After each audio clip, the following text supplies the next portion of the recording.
It looked like somebody was bent over and had their head in the window of the deer blind. It either heard me or smelt me, and he pulled his head out of the tent and stood straight up, and that shocked me.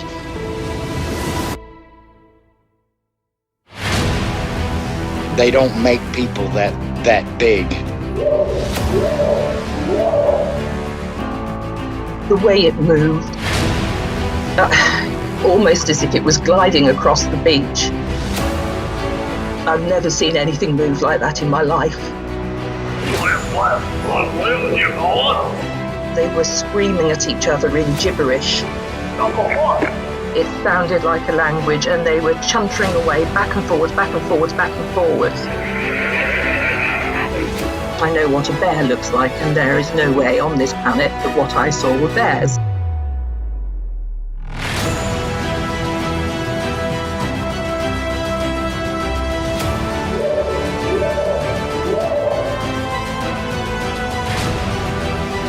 What are you reporting?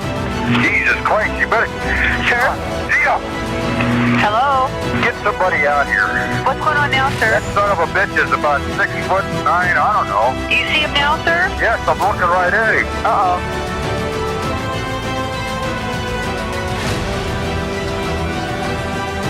This is Cindy from Virginia, and you're listening to the one and only Sasquatch Chronicles.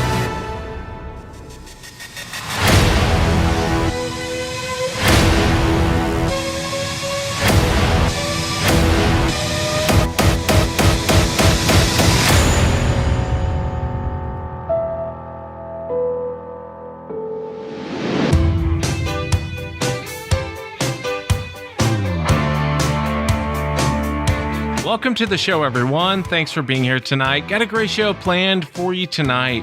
We're going to be chatting with Cindy, who comes to us from Virginia. And most of the people who've listened to my show, they've heard this type of encounter over and over and over again. I think the people who are in this type of situation, they think their place is haunted, or they think they're going crazy. They have no idea what's going on.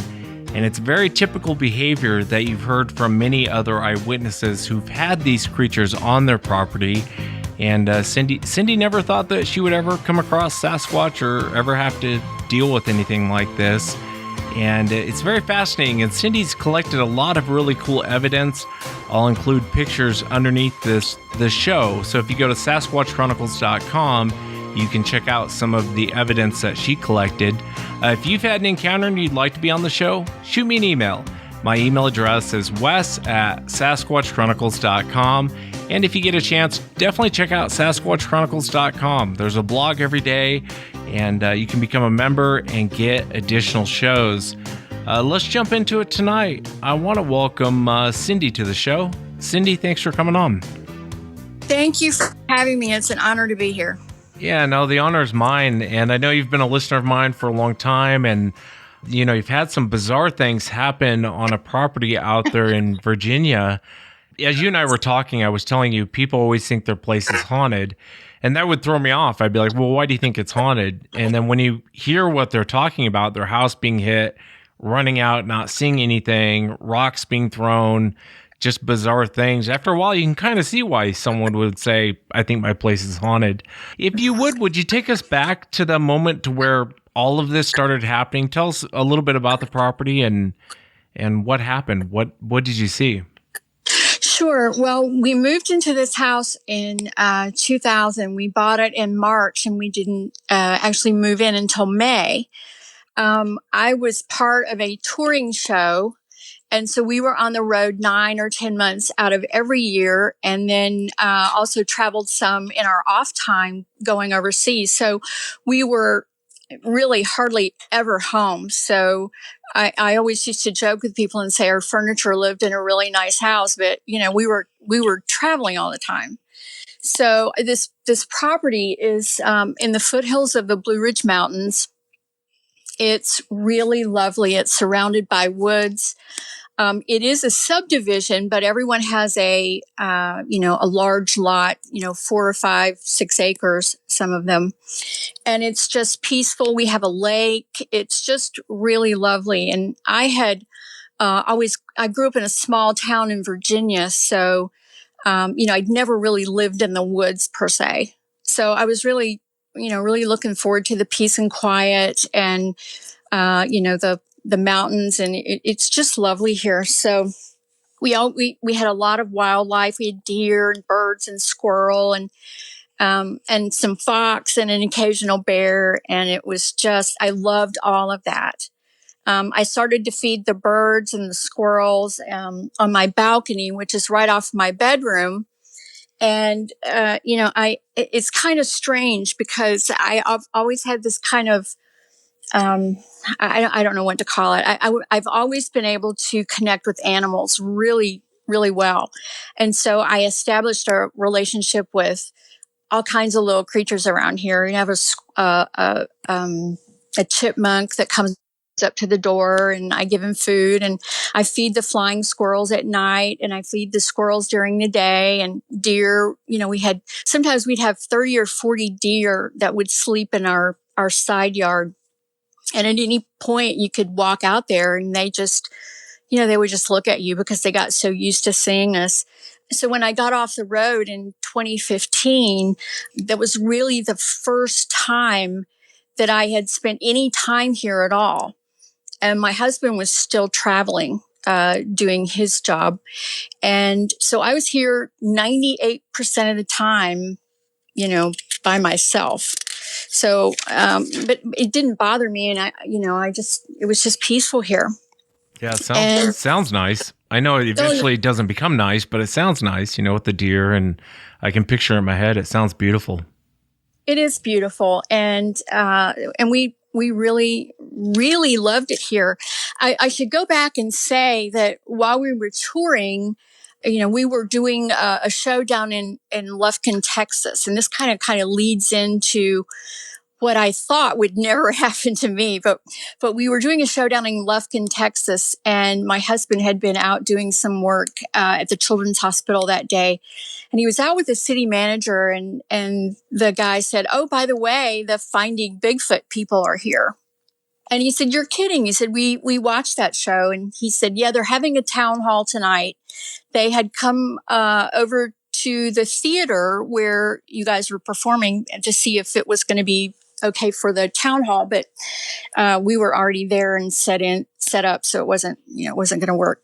But anyway, he said, "Here's the producer's phone number." He said, "I think they're all full for the town hall, but you can call him and you see if you can get in." So he called, and they said, "Sure, come on over. We know you're in town.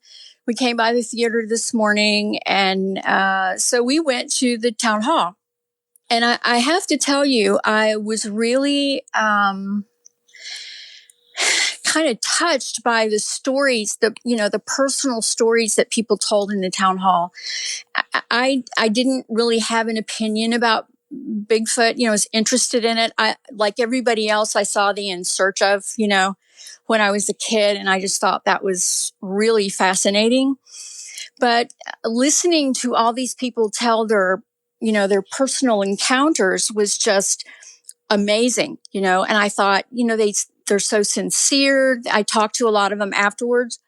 I don't know. I just found it to be very interesting. Like, maybe this is really something, And so, after that, we went on our way and kind of forgot about it all. And then, so anyway, back to where I've retired now off the show, and I'm at home and just enjoying my house. And that was we retired in 2015. We were still gone quite a bit doing other things.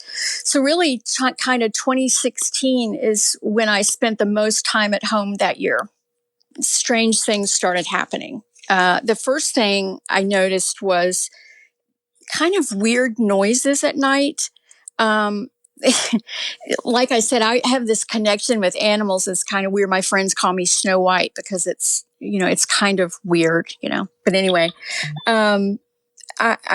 I would sit out on the deck at night, and I'm out there by myself, and I would hear this noise, and I thought it was, some kind of weird bird or something. So it would make a noise, and then I would make the noise back, and then it would make the noise back at me. And this would go on for, a long time. And I thought, that's really weird. I don't know what that is. I think it's some sort of, strange bird. And so, that happened for a while. Nothing crazy at first. And then things got strange, really strange. Like, in my bedroom, like I said, I have a balcony off that faces the back of the woods. And I have a door there, like a storm doors that I can roll down the screen. So I would do that every night because I wanted to hear the frogs croaking and the owls and just all that great stuff that you have in the woods that's just so amazing to listen to. And so one night I'm asleep. It's about, 12:30, 1 o'clock in the morning. And I hear this. The only way I can describe it is like a tank coming through the woods. Right. And my woods are, we're probably 15 feet off of the back of the house. I mean, that's where they start. So it's right there. And so I hear this noise and the trees are cracking and all this craziness. And it just comes right up to underneath the balcony. And so I jump out of the bed and I don't have a flashlight. And I'm like, what the heck was that? And so I go out there and I don't see anything. I finally find a flashlight. I look around. I don't see anything. Nothing. And so I thought, well, that's really strange. But still, it wasn't giving me any, weirdness. I just thought, well, maybe it's probably a deer or a buck or something. And it's okay. It'll be fine. So, that was the first thing that kind of happened. And then this balcony that's off my bedroom is, it's about 14 feet in the air. The property slopes down in the back and the woods are there, but it's pretty high off the ground. And one night, something hit that balcony so hard, it shook my entire bedroom. And it was in the middle of the night, 2, 3 in the morning. I flew up out of the bed. I thought somebody was messing with me, This time I had a flashlight. So I go out there and I'm looking around. I don't see anything. I see nothing. There's nothing out there. I've got my military flashlight, and I'm scouring the woods and I don't see anything. So that continued over and over and over. And it was strange because it was always at the same time, basically the same time of night, between midnight and 3 a.m. is when most of the activity happened. And then I have typically I'm on the second floor of the bedroom and there's a garage to the left of the bedroom.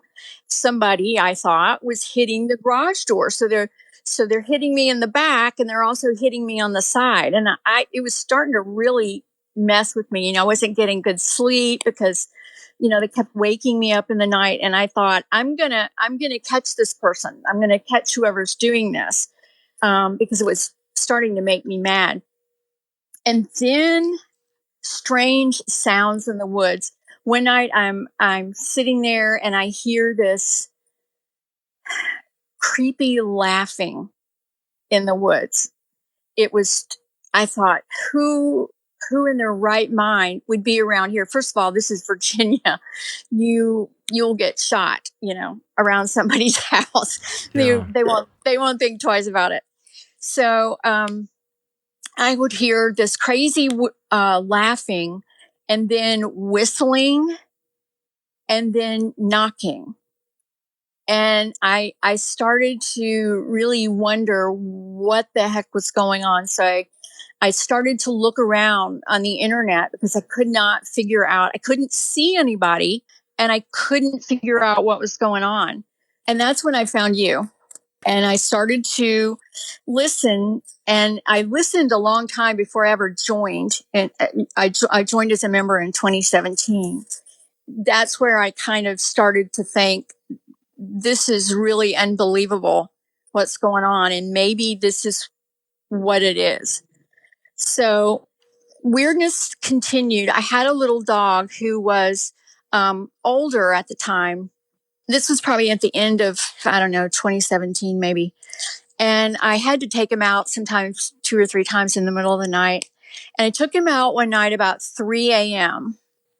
As soon as I stepped out on the front door, or front porch, right off to my left on the other, or off to the right, excuse me, on the other side of the driveway, I heard this whap, really loud. Now it's, in the middle of the night. Who's going to be over there? Like hitting a tree? Is that what you're describing? Yeah, that's exactly what it sounded like. It sounded like somebody hit a tree with a baseball bat. And so I thought, well, that's weird. It happened, I can't tell you how many times, multiple times when I would come out at night. And there seemed to be like this little focus of activity right over on that side. Because it would happen as soon as I would step out, something would happen. Just one knock, but it would happen over and over again. And so anyway, one night I took the dog out just like normal, and we're standing in the yard because we have coyotes around here. So I don't let him out by himself. He's on a leash. And I hear from the woods across the street, I hear this god awful scream. It scared me so badly. It started really low, like the Bobo howl, it's really low, but it went up to this crazy high pitch scream. And I grabbed the dog mid-pee and I ran in the house. My heart was pounding. I thought, what was that? What was that? I mean, it was horrifying. And so I came back into the bedroom and I went out on the balcony to see if I could still hear it. And it was quiet, but everything was quiet. I mean, the woods had gone quiet. And I thought, okay, that's horrible. I've heard you say that some of these screams sound like the gates of hell have opened. That would accurately describe this. And can I ask you, Cindy, I don't mean to cut you off, but did you get the feeling like it was directed at you? I don't know. I really don't know. Possibly. I mean, it happened as soon as I got into the yard. So maybe, and I've heard, I wrote down a couple of episodes where, it sounded similar, not exactly, but it sounds similar to what, was on some of your episodes. One of them was, episode 460. And one was episode 463. And I think you called one of them the Umatilla scream. Oh, yeah. Yeah. Yeah. And then there's also laughing on that one. And that's exactly what it sounded like in the woods.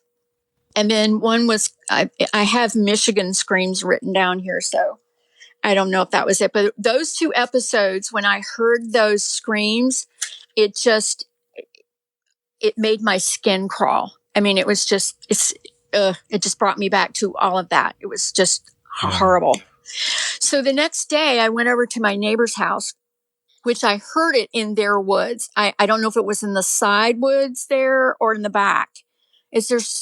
Everybody has woods around here. It's crazy. But so I went over and I asked them if they had heard that scream, because I don't know how anybody over there didn't hear that scream. And she was like, no, we didn't hear it. She said, but something weird happened the other night. They were sitting out on their deck, and their deck comes, I mean, literally the woods are a foot off their deck. I mean, it's just surrounded by woods. She said, we were sitting out on the deck having a glass of wine, and something growled at them. A deep guttural growl. And she was like, well, I didn't know what that was. So she got up and walked over on the deck now, where she thought she heard it come from. And she saw eyes in the woods. And they were like, okay, it's time to go in now. And so she told me that. She said, I don't know I don't know what that was. But she was telling me that she has to take her garbage out, down this long road on garbage day. And she said, she has to walk by those woods. And she said, I always feel like somebody's watching me. And I know that feeling because I've felt that too. You just walk outside at night, especially in the front there. And I always feel like that somebody's looking at me. And it's just a awfully creepy feeling, But so she said, well, what do you think it was? And I hesitated for a minute. And then I said, well, I think it could be a Sasquatch. And they laughed at me. I've known these people practically all my life, and they laughed at me. And then, I mean, I don't know, when you get laughed at like that, you're very hesitant to share, with anybody else, really and there'd been so much going on at that point that I really hadn't told anybody because, it's so weird, that when you tell someone, they think you're crazy, so I just hadn't really said a whole lot. So one night, this was kind of interesting. The hitting of the balcony and everything had continued. And I was so tired of dealing with it and not being able to sleep at night and waiting for something to happen. And so I say they, because I'm assuming that's what it was. They hit the balcony again. And I lost it. I had talked to a friend of mine that I trusted, and he had said to me, look, next time it happens, just go out there and tell them to stop. And I thought, that's crazy, but I'm going to do it. So when they hit the balcony that night, and again, like I'm saying, the balcony is 14 feet off the ground. I don't think a person could do that at all. But anyway, they hit the balcony, shook the whole room, practically knocked me out of the bed. It's just crazy. So I ran out there, and I was going to be all firm and everything. And I was firm, but emotion got me. And I was yelling at them, but I was also crying at the same time. And I just told them, I said, look, you've got to stop doing this. You're scaring me. And please stop it. And it never happened again. Isn't that bizarre? And I don't want to cut your story off, but don't you find that strange, Cindy? I know you're a member, and you heard the show I did with, I can't remember the gentleman's name. They were hiking in Idaho, and his friend got hit with a rock. They were being tormented night after night, and his friend got out of the tent and started yelling at them to stop, that they were scaring them and that they were trying to leave as quickly as possible, and it stopped. And hearing you say that, it seems bizarre for an animal to recognize that you are terrified and that they actually do what you say. It's weird, isn't it? It's very weird. And it actually really surprised me. I mean, for 2 months, nothing happened. Nothing. And then this is bizarre. And then I started to hear the people behind me, down in the woods behind me. I started hearing them shooting in the middle of the night. Same time, between 12 and 3. And I thought, oh my gosh, I wonder if they went down there and they're now bothering them. Because, and somebody said, oh, they're probably just doing target practice. Well, people don't do target practice at 3 a.m. in a neighborhood. No. They just don't. No. So I think something was going on down there for sure. And that went on for a while. But I mean, they left me alone for a long time after that. So anyway, that's how they eventually picked back up. I'll say that. But at that point, I finally got to, get some sleep, and I wasn't on edge all the time. And And it was better, but I don't think it was better for my neighbors. I think they got the brunt of, of them. So anyway, one night I went outside and I was out with my dog again, and my husband was here this time. And I was hearing this owl, and it was really loud. I mean, crazy loud. It was right in the tree above me. Now I've learned when I go outside, I need to have a flashlight. I take my phone. I'm trying to be prepared to catch something or someone, or still I'm just on edge about the whole thing. So I've got my phone and everything, and I hear this owl that's in the tree, and it's loud, loud, loud. So I've got the flashlight and I'm looking around, and then on the other side of the driveway again, where I always get these tree knocks when I come outside, I hear this owl, quote unquote, and it's answering the first owl, but its voice cracks. It kind of messed up. And I thought, oh, that's not an owl. So I thought, okay, so I sent the dog to my husband, and I walked over there. Now I walked over to the edge of the driveway, and the car is there, and then there's the wood line. So I thought, okay, I'm just going to hold my phone right up against my shoulder. Not like I'm not going to hold it out in front of me, but I'm just going to take some pictures. And it's pitch dark out there, but I thought, well, maybe I'll see something. So I did. I just, hit it 3 or 4 times, like the burst. And then I went in the house. And when I got in here and I started looking, I lightened everything up, and something was standing there. And I thought I could see something like an outline, but I wasn't completely sure, but there it was. It was standing there, and it was kind of boxy shaped.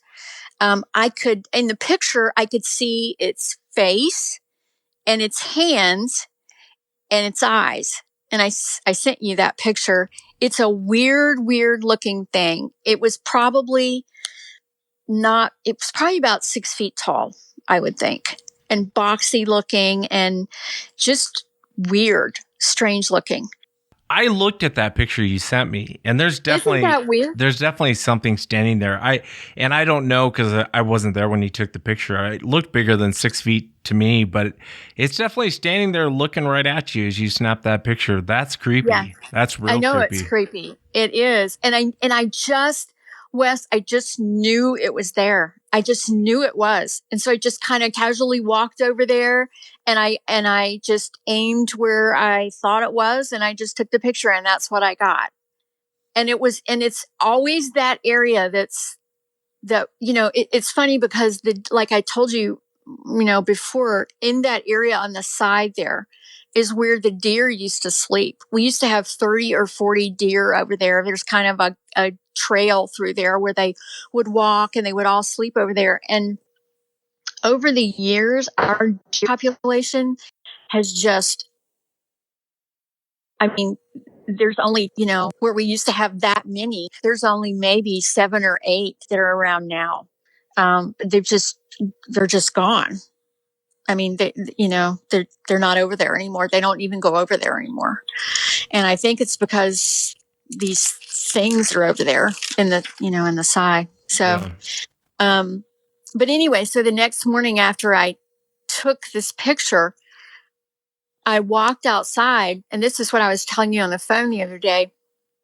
I noticed that we had put up in one of those, I can't even think of what it's called, the emergency light kind of thing. So if somebody comes in that area, we did that all around the house. Like spotlights, motion detectors. That's it. That's it. Yeah. We had done that all around the house because I was so freaked out about everything that was happening. We put them everywhere, And so I had it's right on the garage there. And then, like I said, on the other side of the driveway is where all this activity was happening. And so when I went out the next morning after I took that picture, I noticed that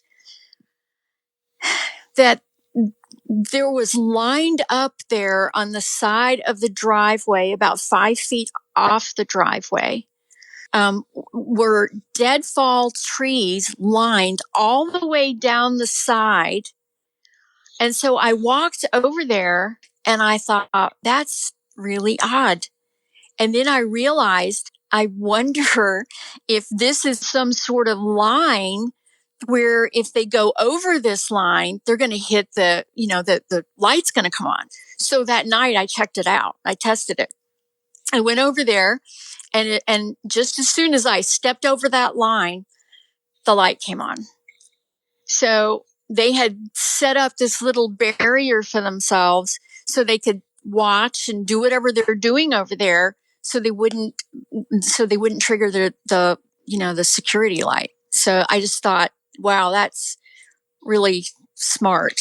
I mean, it's like beyond an animal. I was telling you, the guys from the siege of, and I always say it wrong, Honabia, you know what I'm talking about.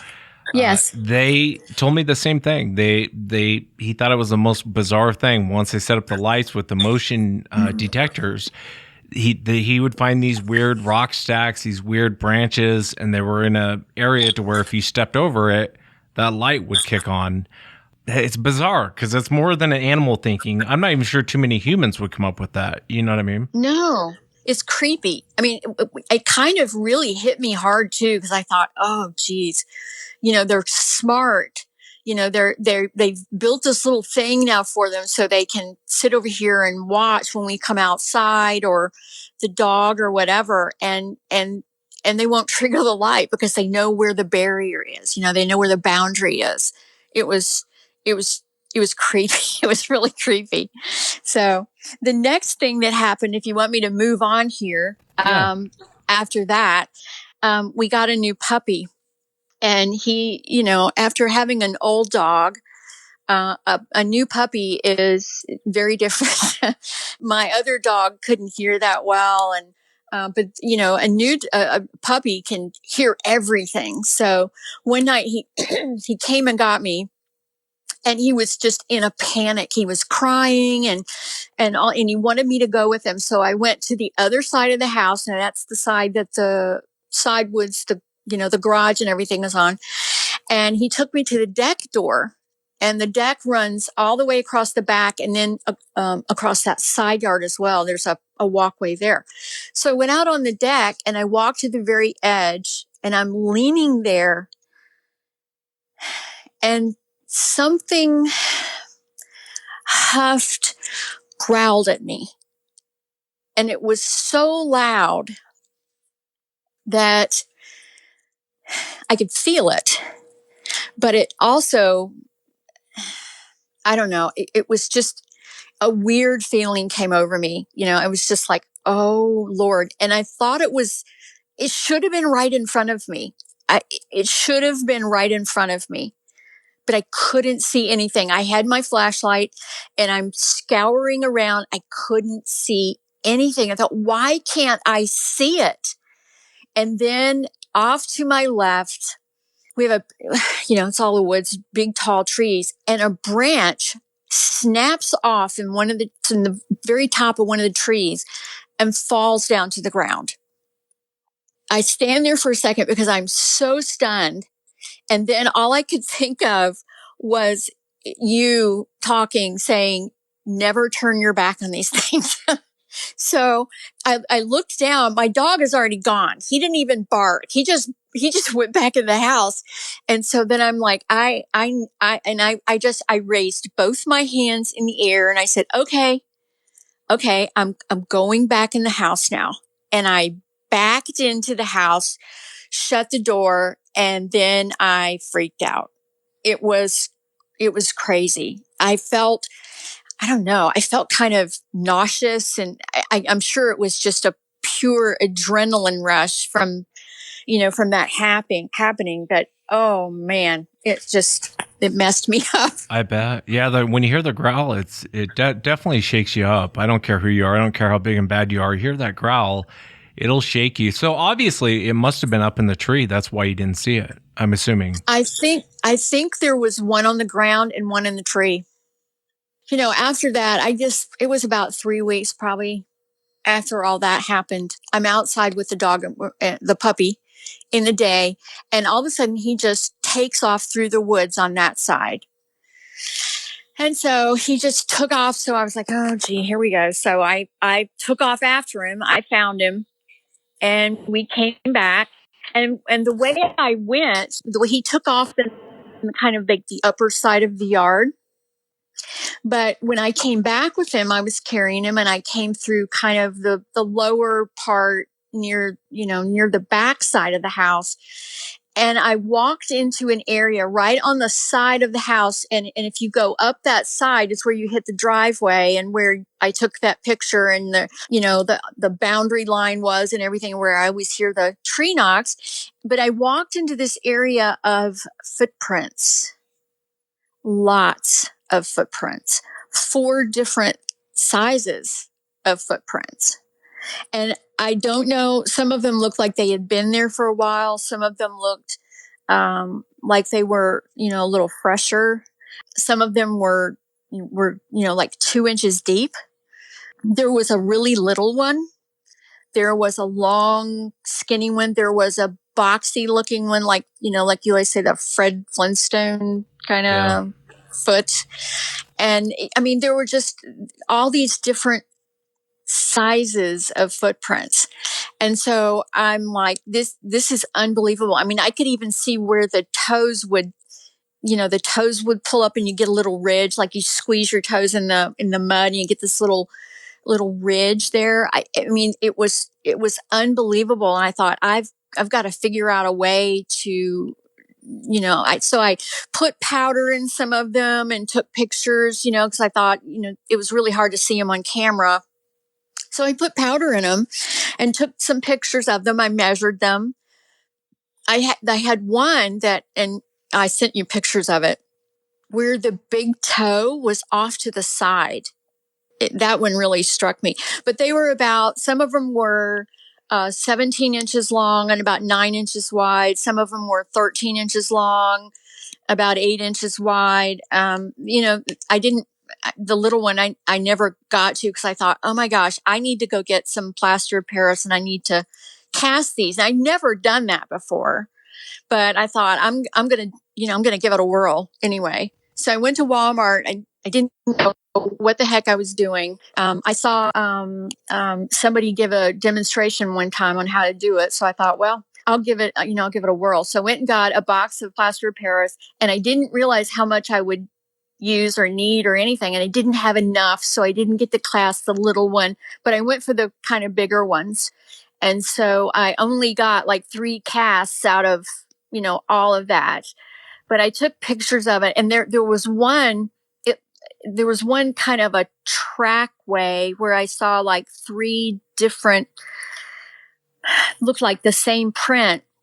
It must have been running because there were 63 inches between them. Yeah, I've looked at it, and is it okay if I post the pictures?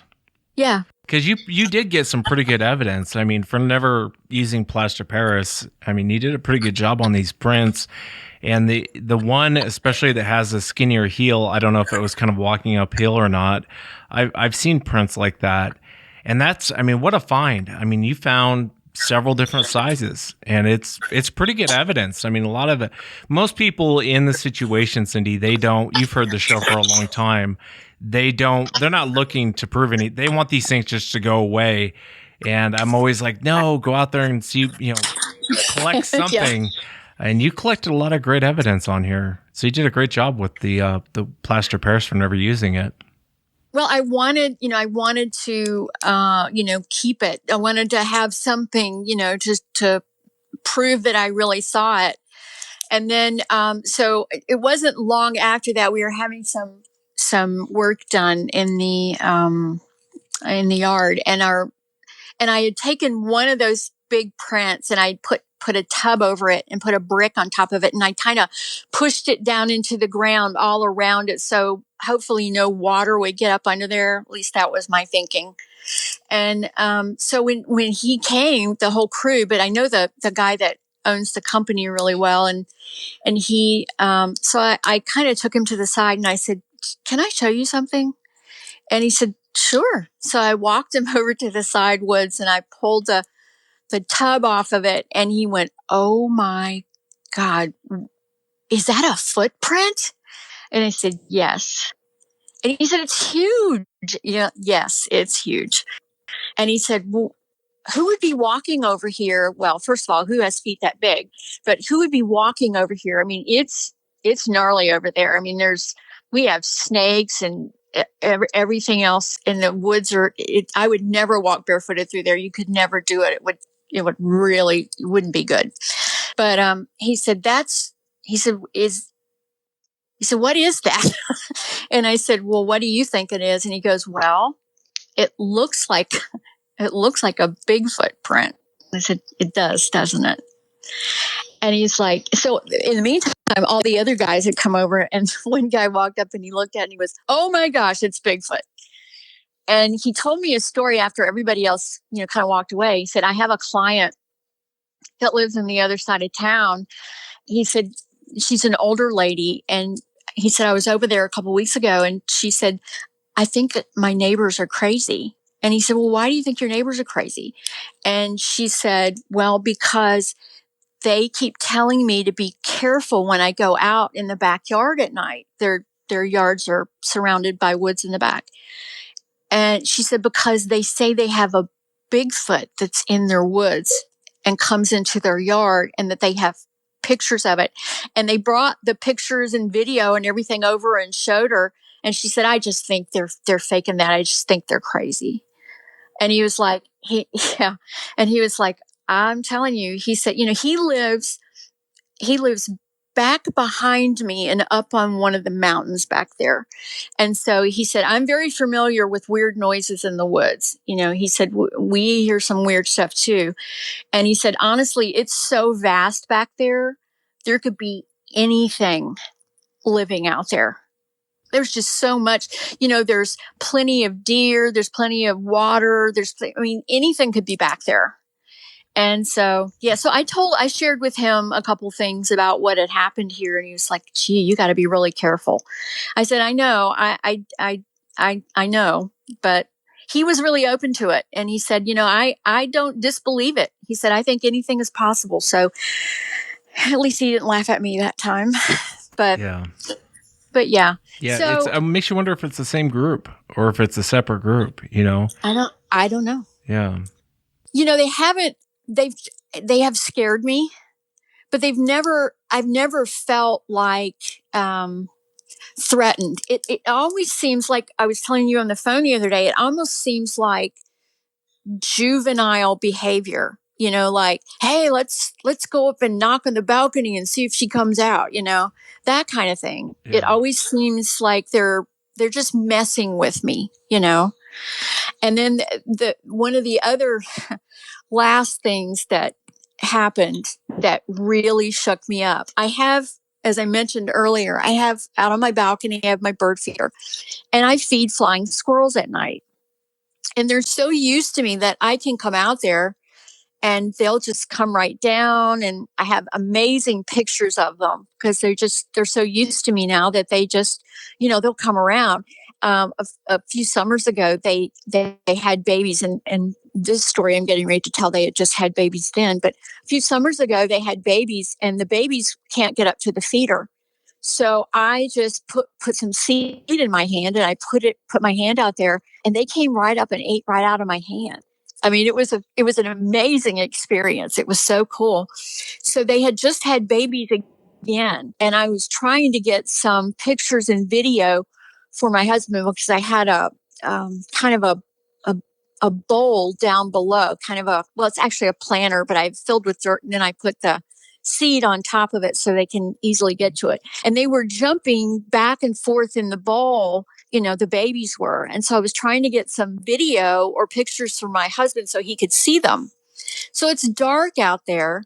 And I step out there, and they had gone up to the there's a window right up above the balcony. It's it's the upstairs bathroom. And they were they'll sit on the windowsill till I put more seed in or whatever I'm doing. So they had gone up there. So I was out there on the balcony and I was trying to figure out how I could bounce some light somewhere to fill in a little bit so I could get a picture or a video of these babies. And so I'm standing out there and I've got my hand and my phone on the inside of the glass door. And I've got the flashlight and I'm just trying to figure out where I could put the flashlight that would just bounce down on the ground, but it would give me enough fill to take the picture. And when I moved the flashlight down, there were two things sitting down there on the ground watching me. It's only about, I don't know, maybe 12, 15 feet from the balcony. Now the balcony's in the air, which that made me feel a little better. But there were two of them down there. And when I hit them with the light, you know, they flew up and I flew up but I had my phone was on, my picture, you know, my camera was on. So I guess I just had my hand on the button and I took pictures and I didn't even really know I was doing that. Yeah, I didn't, it just happened. It just happened that way. And there were two of them down there. One was just off to the side. I hit one of them square. It was kind of turned to the side a little bit. And then it turned around. So it turned its back to me. The other one I could see off to the side. I could just see this crazy hair everywhere.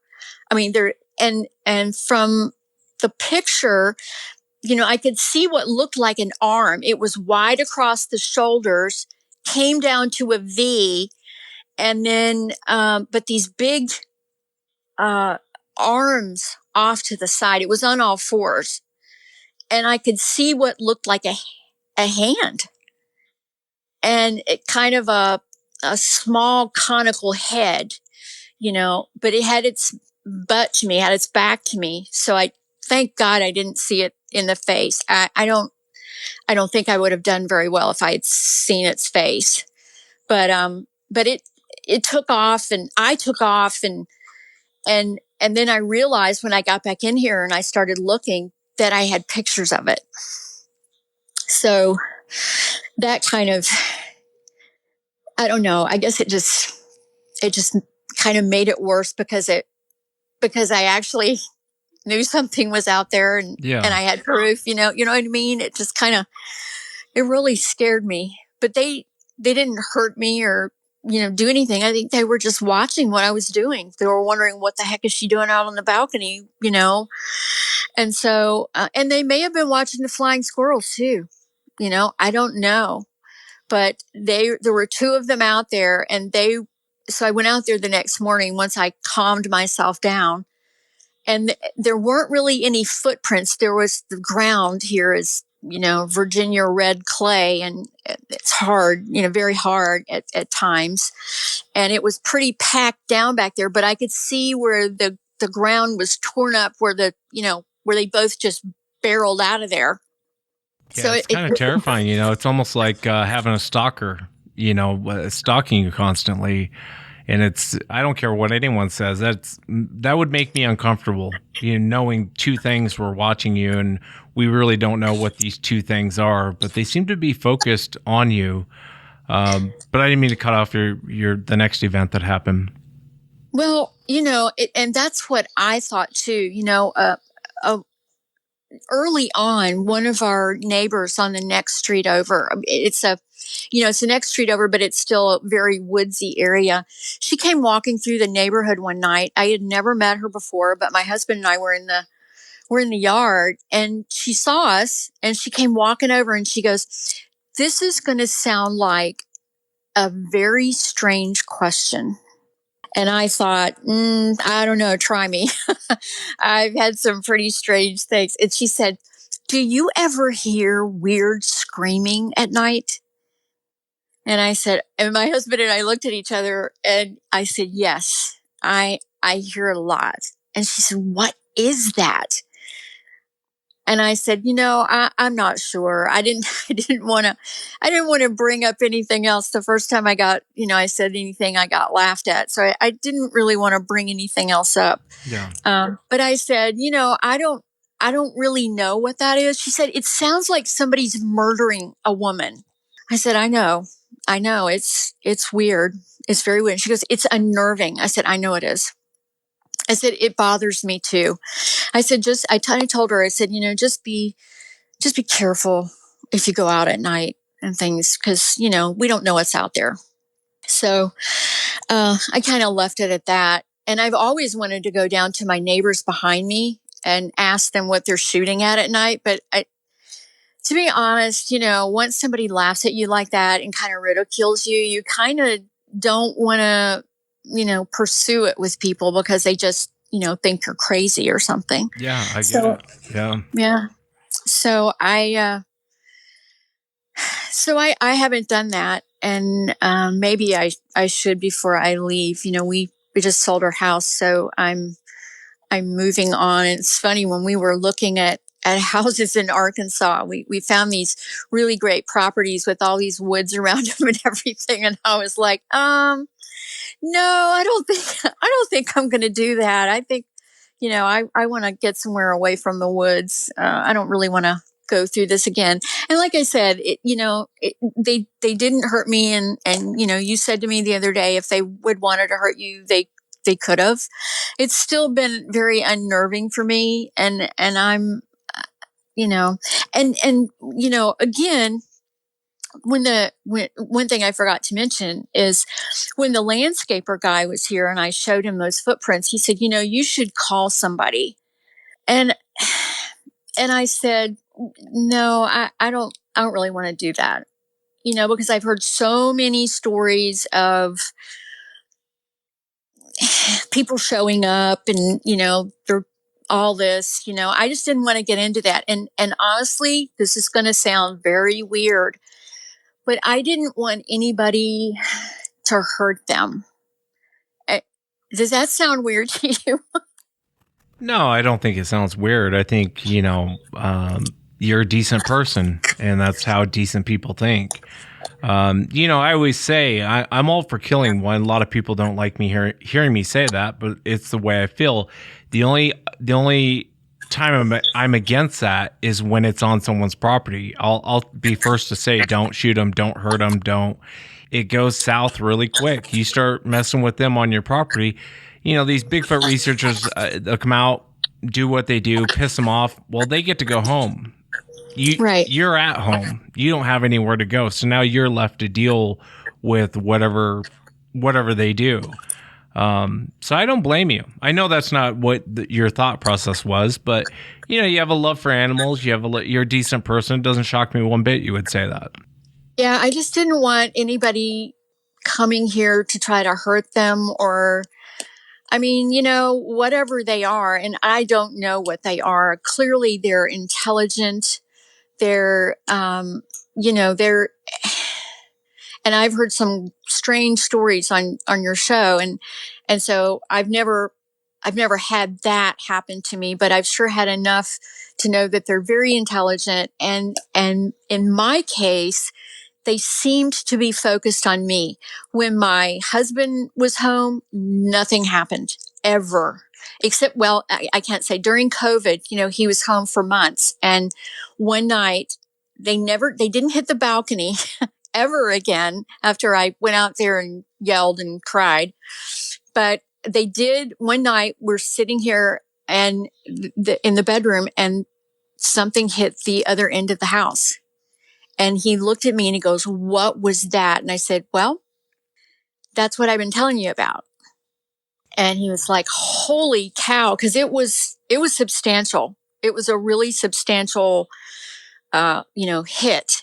And I think, he started to realize that, this really happened, I know it's bizarre sounding. It's really bizarre. I mean, I hear myself talking about this, to you. And I think, man, I don't I don't know if I would believe this if I heard somebody else say it. But, I've heard other people say it on your show, and it's so I know I'm in good company. Yeah, it goes on. I mean, there's no doubt that it goes on. Everything you've said, I've heard a million times from people who have these things on their property, especially with your husband. When he's gone, it picks up. And when he comes back, it slows down. You hear that a lot from people. And these things do tend to focus in on one person. Generally, when, like you've heard the show so many times, when people have kids, who's the first person to see it? It's always the kids. Yes, always the kids. And then it's the wife, and then eventually the husband sees it. But it's because they're focused in on one individual.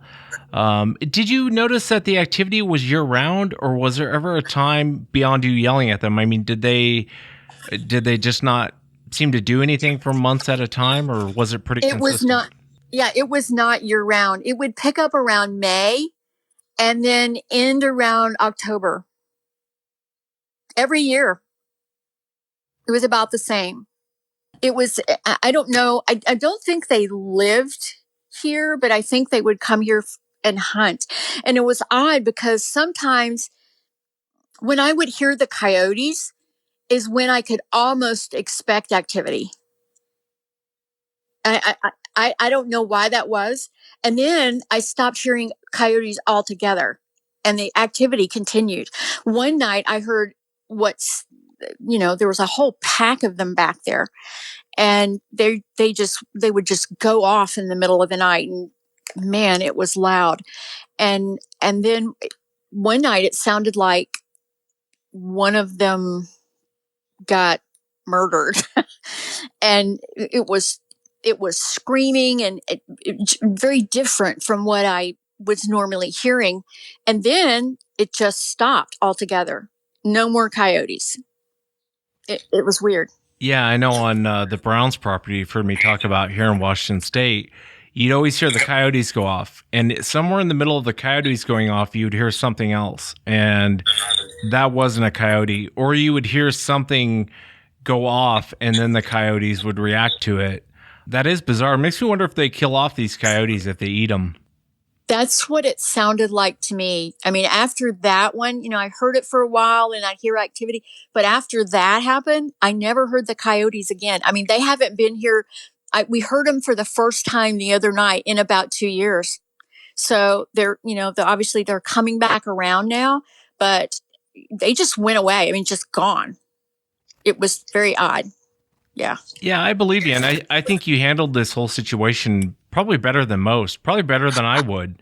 I probably would have lost it a few times and went out there and started firing off rounds, because I'd be your neighbors popping off shots. You're right. People don't target practice. And as a general rule, you don't fire off your firearm at night because you don't know where that bullet's going to end up.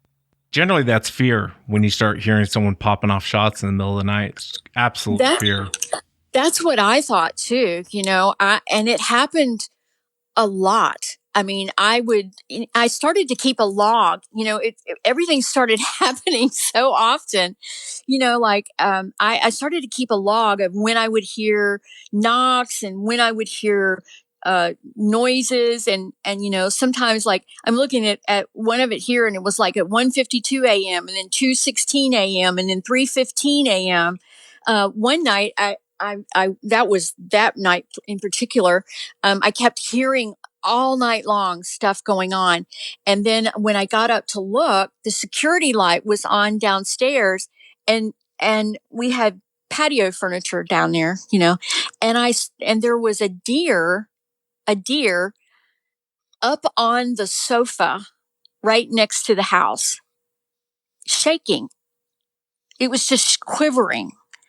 And I thought, oh my gosh, I wonder if something was after it and it just, thought I'll just run up here on the porch where this light is and I'll just stay up here. But it was so weird. But I started to keep a log because it was just so much weirdness. I mean, it was so often.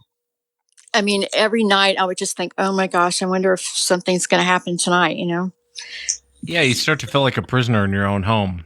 And that's no way to live. I realize they didn't hurt you, and I told you the other night, I think if they wanted to hurt you, they would have done it a long time ago. That behavior, though, I think you and I are in agreement. I think it's more or less like, oh, let's see if she'll come out. Let's hit the side of the house. It's a way of drawing you out, which makes me nervous in a little bit because those are ambush tactics. The footprints, though, don't look like juveniles. Those look like some pretty big creatures on your property. Yeah, I think there were, it seemed, I don't know, it seems to me that there were several different sizes of them around here at any given time. I think the two things that I saw out back here, I think those were juveniles. They weren't 8 feet tall and all that, but they were bulky. I couldn't tell you really. It happened so fast and it scared me so badly. And I think I scared them too. While I saw them, I don't think I registered much about them. And if it hadn't been for the fact that I got that picture, but I did notice that they were wide across the shoulders, and but I don't think they were. I think they were younger ones. I really do. And I have to tell you, I had Daniel Benoit and Dave Thundercloud came out and spent the night out here in my woods. This was probably, I don't know, 2017 maybe. And we had some activity. And Dave Thundercloud and I were walking through the woods back there, and he said to me, he goes, "Look over there," and there was this big tree, like dead tree laying there, and something was peeking at us behind the tree. It would lift up its head, and then it would pull down real fast, And so we just kind of stood there, and I said, "It's okay. We're not going to hurt you," or whatever. But it was definitely, and it was kind of freaking me out a little bit, but it had blue eyes. I mean, its eyes were registering blue. I don't know. I don't know, but yeah, I've heard that before. Yeah, but it was bobbing up and down like, and I started to get scared, and I was like, I'm going to go back up on the deck. And so he stayed out there. And so as I left, he said that he saw it get up and run, and it was a juvenile. So I'm really glad that I wasn't out there on the ground when that happened, because that would have scared me. So yeah, that would have scared me too. It's I want to ask you now, did you guys have this home built, or did someone live there before? Yeah, someone lived here before, and then like I said, we bought it in 2000. But I don't know if they had ever had anything, happen here. It's interesting because, and I don't want to say where I ran into this person, but this person that I know is a former special operator, former FBI agent. Yeah. And I confided in him, and I sent him my pictures, and I told him what was going on. And I said, I don't know what they are. I said, I don't know if they're demonic. I don't know. But I know that there's something different about them. They're not just a regular animal. They're intelligent. They think. They strategize.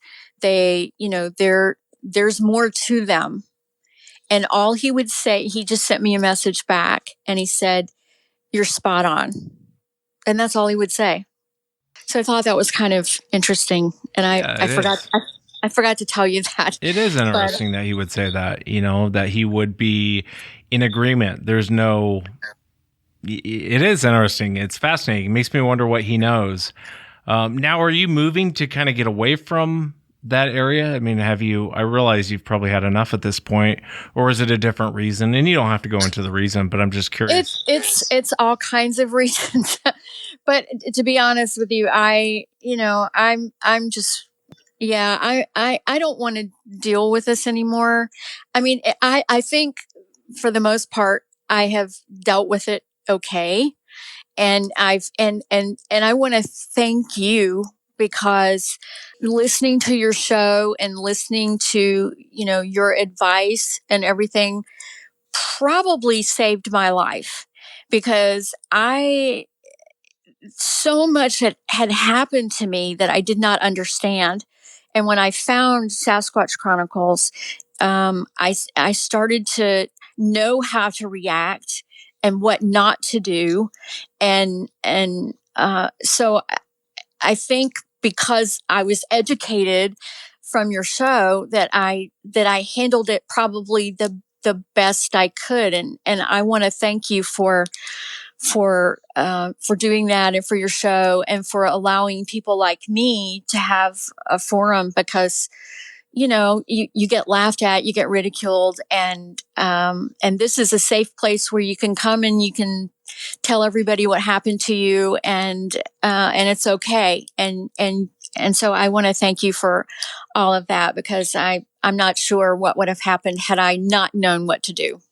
I appreciate you saying that. You don't have to say that. It is fascinating to listen to different eyewitnesses and for people to come forward, because I've learned more from eyewitnesses than you'd ever learn anywhere else. You learn about their behavior, their appearances, and just different things people say that seem to work in situations, like you getting up and yelling at them, or the gentleman I had on a couple weeks ago, he did the same thing, and I thought, that's never going to work. And then the guy's like, yeah, it stopped right after he did that. And I thought, that's bizarre.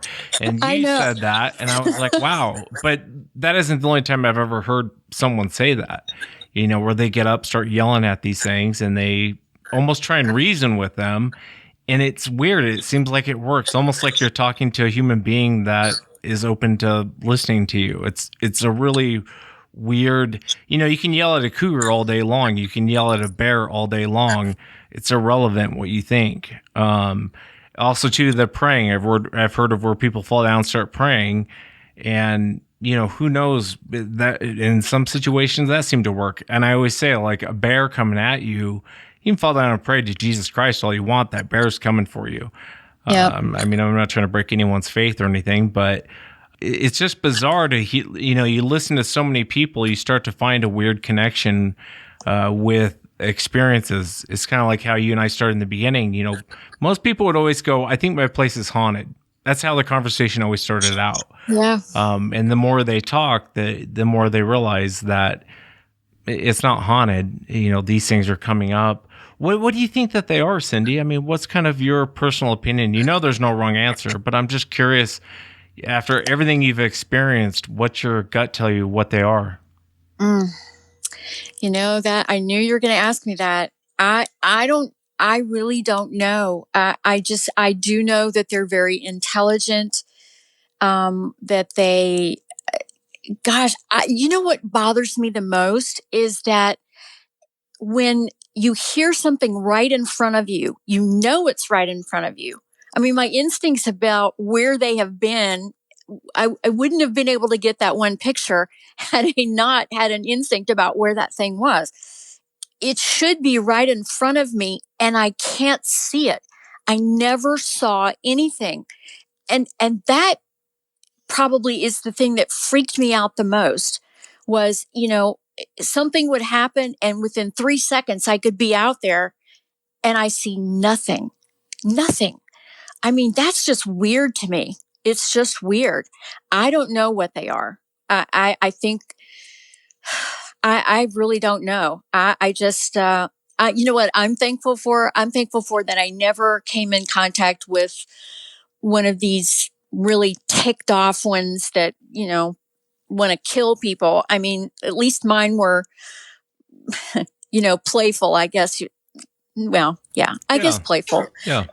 And so at least mine were like that. But I don't know. I really don't know what they are. I hope that they're I hope they're not demonic. I hope they're not. I hope they're not aliens or something, because that kind of freaks me out more, knowing that I had this many experiences with something that I don't know what it is, But anyway, that's my best answer. Yeah, that's a fair answer. That's a fair answer. And I always tell people, they set up these gifting sites, and everyone's adult, they can do whatever they want. But my advice is, we don't know what they are. Don't give them anything. Don't take anything from them, and try and engage with them as little as possible, and they'll probably go away. But even in your situation, even with your lights, they're setting up little obstacles to where if you go past this obstacle, the light will go off. I mean, that tells you right there, there's something else is going on with these things. They're not quite animal, and they're not quite human. Well, what is it then? You know what I mean? It's frustrating. It's a very frustrating topic. Yeah, I think the realization of what, when I realized that they had set up this little barrier there, and that really made me uneasy about the whole thing. I thought, wow, that's really, that's really creepy. I don't know. It was just so many things happened, and I tried to document everything and to take notes about everything, because, I just for myself, so I could look back and go, oh yeah, I remember when that happened. And even today, when I was going back through my notes to talk to you, there were a lot of things that I wrote down. I was like, oh gosh, I completely forgot that happened. One night they got on the roof. I knew they were outside because I could smell it. The smell woke me up, and I just yelled out the door, nope, don't do it. Because I thought they were going to hit the balcony. And then they went to the other side of the house, and I think they got on the roof. When I left this side of the house and went over to the kitchen, and I could hear something on the roof, and I was like, oh my gosh, you've got to be kidding. So it's been a whirlwind of weirdness. That's what you should call my episode, a whirlwind of weirdness. Yeah, it is. It's bizarre, but even as weird as it is, it's more common than most people realize. I've heard this exact same situation probably 1,000 times or more, and from people who haven't come on the show. And it's the same type of behavior over and over and over again. I was telling you, most of the time it's when wives, their husbands go off, they're long haul truck drivers, they're gone for a week or two, then they come back. It seems like it's a nightmare the whole time the husband's gone. The minute he comes back, it seems to die off a little bit. But I've heard it time and time again. And I think you handled it way better than I would have. And I think the evidence that you collected is pretty amazing. And I don't blame you for wanting to move. I probably would move too. That'd be the first thing on my top 10 list why I'd want to move. It's different when you go to an area where they're at and you have experiences. It's a completely different situation when you walk out your back door and it's right in your face. It's at your home. And I appreciate you taking the time to come on and share it, Cindy. It's there's so much to unwrap from what you said. There's so much information. I know it'll help me. It'll help other people. And I know there's someone out there listening to the show going, that's exactly what's happening to me. You know what I mean? Well, yeah, and I do. And that's one of the reasons why I wanted to share this, because I've heard people that have said the same things that were happening to me, and it didn't make, then I didn't feel quite so alone. Like, oh wow, somebody else experienced this, this same thing. So, and it was very helpful to me. And like I said, and you were very helpful with, I've never been hunting or anything like that. So I didn't know, that you didn't turn your back on predators or any of that. I didn't know any of that. So hearing that stuff on your show and hearing you talk about things like that, I learned a lot, and I learned a lot on how to handle. Never did I think in a million years I would have to handle something like this. Never. And, my husband sometimes was gone a month at a time. So it would just be a craziness for a month. And then he would get back and I'd be like, oh, you will never believe what happened. you know. So it's been amazing and crazy, and like I said, I don't think I would have made it without you and Sasquatch Chronicles. So I appreciate your kind words so much.